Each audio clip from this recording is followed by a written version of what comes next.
You can put the kettle on if you like. Okay. Hello everybody. Welcome to No Idle Talk. If this is the first time that you're visiting the channel, stick around. And if you enjoy the video, give us a thumbs up and maybe even consider subscribing. For all of you guys out there that come here on a regular basis, welcome back. You know I love you. Keep sticking around. And we're going to do something different tonight. This is the third game of the Leafs Habs. We're in Montreal tonight. First two videos I did were a kind of a live reaction thing, recording myself watching the game. And I'm not going to do that because I don't like what I'm doing on those videos. I am getting way too het up, and that's quite reserved as well. But I am going to give myself a little episode if I keep that up. And that's only the first two games. What's it going to be like if they actually go beyond this? What happens if they get into the next round? So no, I can't do that. And apart from that, these are two back-to-back games, so the logistics just do not make sense. But I am going to still watch the game, and I'll get back later on and do a little report, but it is going to be much more reserved than the other two. That was just going to be on a joke. And you know the other reason that I'm not going to do that, I'm not going to get all het up over and riled up over this. I know it's important. Montreal and Toronto and stuff, they've not played each other for years. And it's exciting, but it's a game. It's entertainment, is it not? So imagine being an Edmonton Oiler fan today.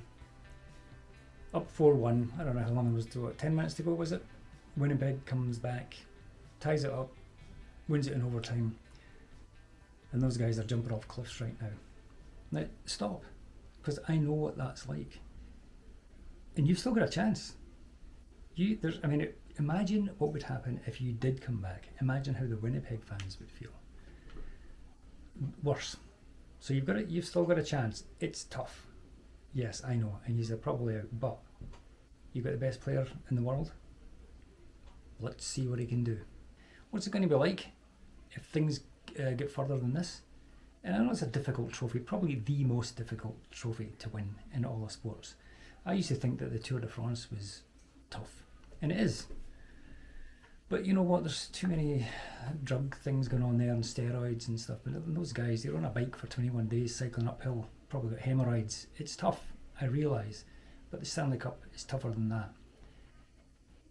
And it's major battles all the way. There are no cheap winners of the Stanley Cup. There's no charlatans. If you win the Stanley Cup, you deserve to win the Stanley Cup, and that's all that there is to it. So let's just, there's the sirens. There's the sirens coming for the Habs. Sorry boys. You know what it is. Stick around. We'll watch the game. We'll come back. We'll have a wee chat about it, and we'll have a wee discussion about how the game went, what was good, what was bad, what was ugly, what was brilliant. Somebody's going to lose the night. That's the way it goes. But I'm not going to get bent out of shape no matter what it is. This thing could go 7. Let's just relax and enjoy it. I'll talk to you later. To further my point about not really getting too het up about all these games, didn't even wear my lucky t-shirt, which isn't actually very lucky. But if I did wear it tonight, I'd have been 3-7, because the Leafs have just taken a 2-1 lead over the Habs in the first round of the Stanley Cup playoffs. A good game once it got going. Pretty dreary start actually at the beginning there. So not the greatest game. You know, the second part of the game was very good. First was a bit of a sleeper. The only thing that really happened of note that I think is that Carey Price made another unbelievable save of Jason Spezza with his stick on his belly. I don't know, completely out of position. I don't know how he did it. It looked like he almost dropped the stick, and he still managed to save it. So that guy is unbelievable. So the Leafs kill a 4-minute power play right at the beginning of the game. Blood was drawn from Gallagher there, and he made a point of it. That's blood. That's 4 minutes. Leafs kill it off. After the Spezza save, I don't really think there was that much going on there at all. But I didn't fall asleep because I've got this to do, right? I'm professional. I'm a professional. Second was much better. Both teams get their act together, goes back and forward a little bit. and it's the Leafs that score first. Wee Willie Nylander again. Now, he's playing good. Third goal of the series here. Very noticeable out there. And he gets that, a little deflected shot, a little bit lucky, I would say. Face-off win by Kerfoot, who was amazing. And he's playing good as well. And that's what you want. I think that's quite a noticeable difference here with this Leaf team here is that you're getting their third and fourth liners. Lesser players, lesser lights, not the superstars, so they're winning there without their superstars.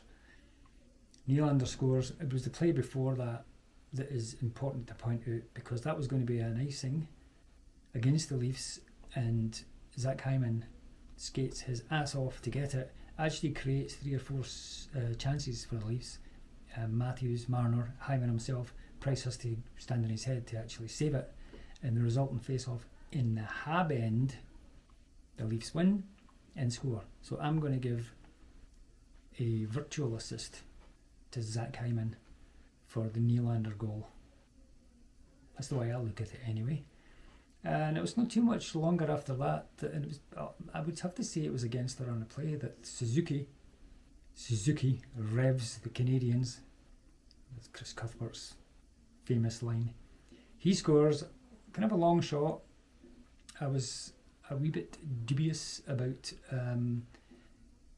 whether or not that was a save that Campbell could have got, but I don't think so. I think that was just a really good shot.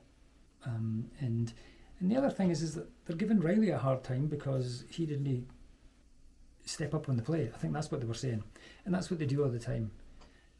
Up here, the cameras, they go looking for the scapegoat because, well, somebody scores, so whose fault is it?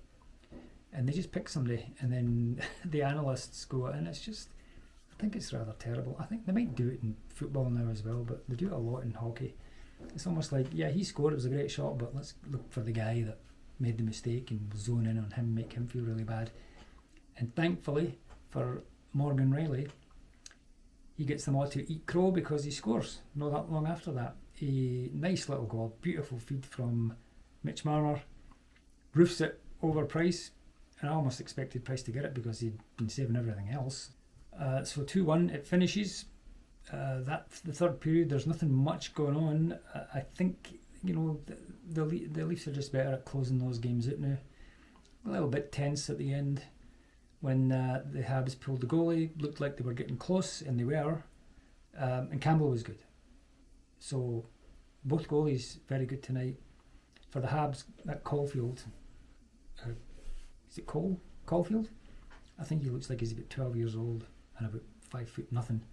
He looks dangerous all the time. So he's not leaving the lineup. He's in for sure now because he looks like he can score. And it gives them a different look. But I don't think it looks like that's going to be enough here. There's a little bit of momentum now on the Leafs side. Be interesting to see what happens in the next game, and it's coming fast because it's coming tomorrow night. And that's crucial. I think the Habs are going to have to get that. They're not going to want to go back to Toronto with 3-1 in the series. That's not going to look good. So there you go. Quick synopsis of the game. Series is not over.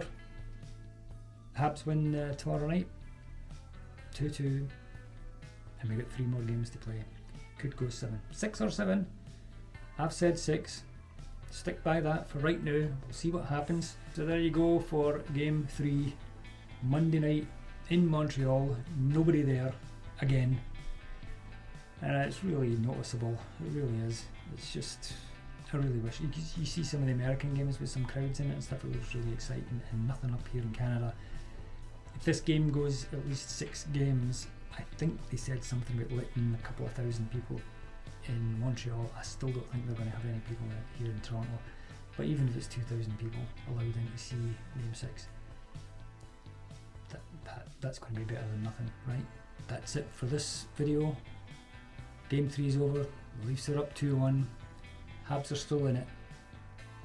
Need jumping off cliffs yet, people. Let's keep it all calm, cool and collected, and I'll see you all again. Bye for now. All the best.